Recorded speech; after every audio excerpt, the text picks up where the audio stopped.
name's Francesca Sampsell, and I'm a member of the Sculpting Viz Collaborative, as well as a research scientist at the Texas Advanced Computing Center at the University of Texas at Austin. I'm going to talk about creating custom artifacts in ABR, as well as designing with the expanded vocabulary that ABR enables. You've been introduced to the theory and principles behind the system and why it was created. And Richard introduced you to how to use the interface to create visualizations. But I'm going to talk a little more about something abstract, which is design applied to visualization and how to take this kind of racehorse of a tool and harness its power to get the results that you're looking for. The visualization on the left shows the Gulf of Mexico and the currents within it, and but more specifically the nitrate levels. And the same data is shown on the right, but is rendered in artifact-based rendering. And you can see how the system has enabled us to identify, extract, isolate a larger number of variables and physical properties within the water and depict them in one setting. In our system, the elements for encoding data are only limited to what you can create and capture, or borrow, or steal. This offers the potential for building more complex visualizations and the flexibility to enable one to direct attention, represent relationships, encode using intuitively associated representatives of variables. But as with all powerful tools, training wheels are helpful at the beginning. So I'm going to give you an overview of the range of options on how to make your own encodings, how to import them, and some guidance design on how to combine them. The types of custom encodings that you can make in artifact-based rendering include lines, color maps, textures, as well as the glyphs that you saw in the previous slide. Just to start giving you some examples of what some of these things might look like, on the left, you'll see just a range of lines, different types of lines that we experimented with but applied to data. And on the right, you can see different surfaces or different textures that are applied to surfaces to indicate different characteristics or different properties, different types of materials within the data. When I'm looking to create a new set of lines, I start with just an open sketch pad and scribbles. But through that kind of iteration and experimentation, I can pick out the few that actually might work on my data. And from there, you simply extract that part of the image, and it can be easily uploaded in the infinite line applet that you see on the bottom. When I'm starting on color maps, I often start from my collages, but you can start from any 2D material, photograph, whatever it might be. And drag it into the color loom applet down below and extract the hues from there. We'll talk more about that. Textures are extracted the same way from a two-dimensional image, and I will show you the details on that applet as well. I took this small collage and drug it into the color map, or color loom, actually we call it, because we're weaving colors together. I love that name. And then you can see from the top to the bottom, I started out with a smaller set of colors and made just a kind of a variation on the cool, warm color map. But then I was interested in some other things, ones that came with a kind of a warmish gray with the blue, because I was looking at representing the bathymetry at the bottom of the Southern Ocean there.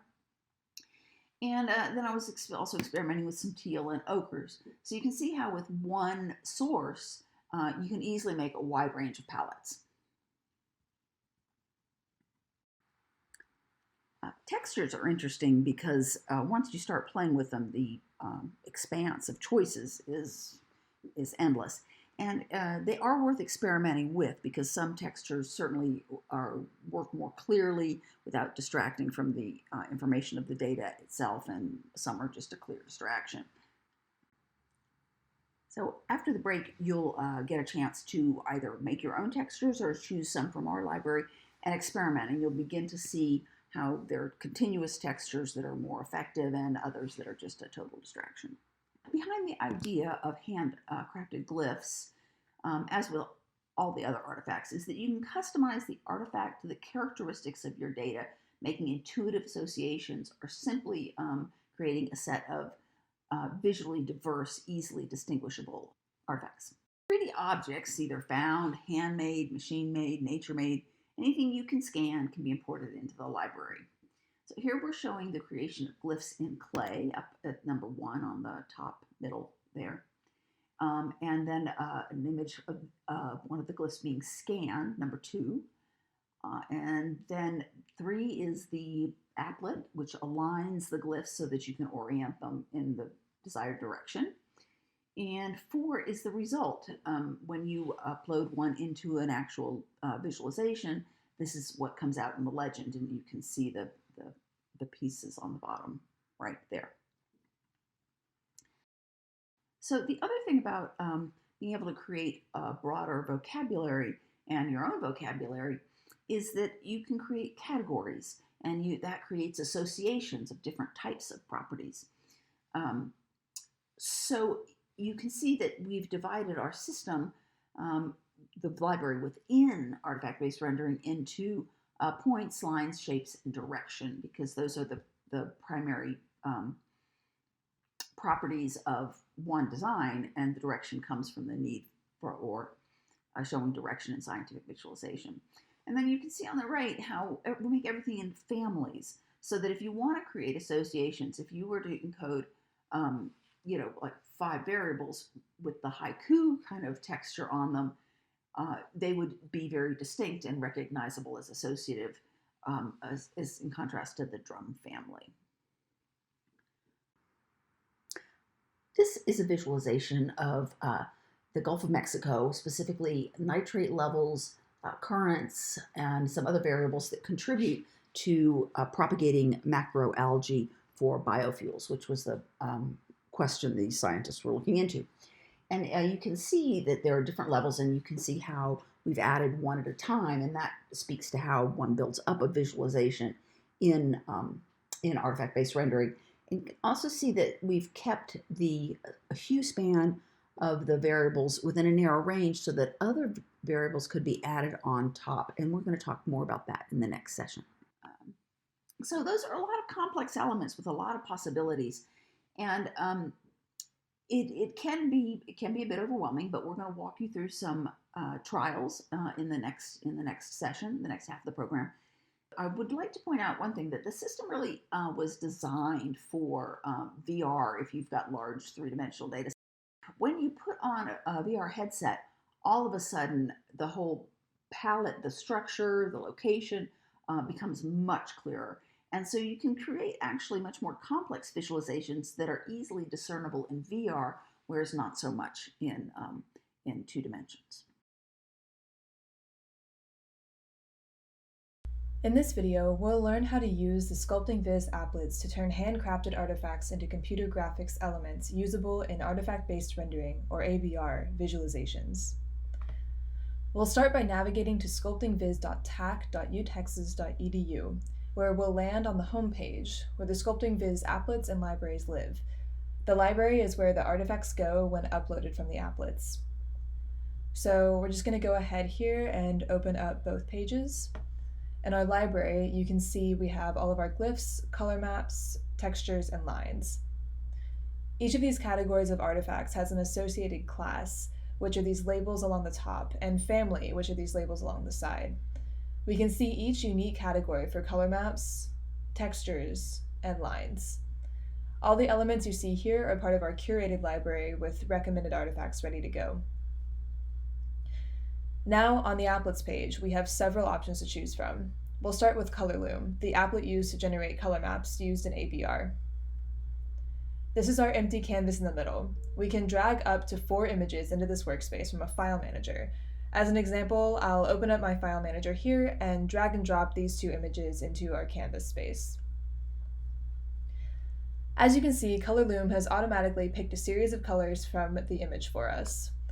We can click and drag these over to the right side, where the program will interpolate between the chosen colors, creating a color map. If we don't like the way a certain color looks, you can simply click on a swatch and hit the delete button, and it will be removed from the color map in the right-hand panel. If the automatically picked color isn't quite right, you can hover over the swatch in the Canvas workspace area and then come over here to the left and adjust the HSV sliders, which will in turn change the swatch to your desired hue. We've adjusted this color to appear a bit more blue, so now we can drag and drop it into the color map builder space. If we're happy with that, we can go up here to Save to Library. A window will pop up asking you to decide on a family and class for the new color map. So here, let's say it's in the blue family and the linear class. Click OK, and your new color map will appear in the library. Our next applet is the Glyph Aligner.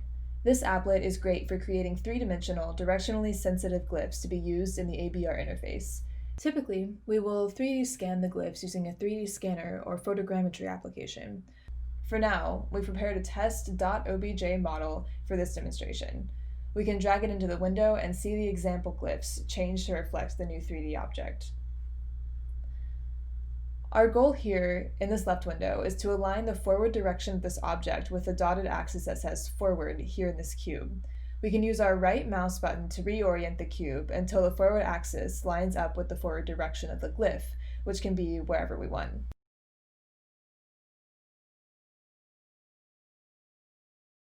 Here, the left mouse button allows us to move around and make sure we've aligned the glyph with the axis sufficiently. Now that we have our glyph aligned, we can see on our preview visualization over here on the right that our column glyph is correctly aligned with the directionality of the data. Next, we want to render a quick thumbnail. This is what we'll see in our library when we're looking for our glyph. Get your glyph set up to the desired alignment, then click Render Thumbnail. Finally, we need to choose the glyph's family and class. Let's say this one is in the Direction class and in the Box family. Click Export.obj and your newly aligned glyph object will appear in the glyph library. Next up is the Line applet. We can use this applet to create streamlines or ribbons in ABR. The idea behind the applet is to allow a user to create anything they want outside of the program, any texture or ink wash, and then drag it into this applet, which will automatically generate an infinitely repeating version of that pattern, which can be used as streamlines in a visualization. By default, this box is checked that says nothing fancy, just repeat it. The texture loops top to bottom, so it begins at the top and then again at the top, etc. Perhaps we'd like to introduce some randomness to our custom streamline. By moving these sliders around, we can change the character of the line until we find something we want.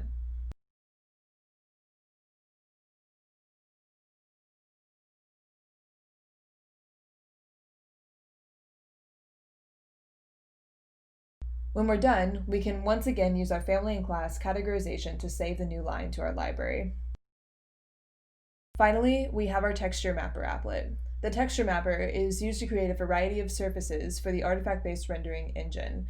This applet is quite flexible in that we can use any image to create a texture, as long as the image is a .png file. So we can just drag and drop this simple image here and use the crop window to find the area of texture we want, and that's it. Pretty easy.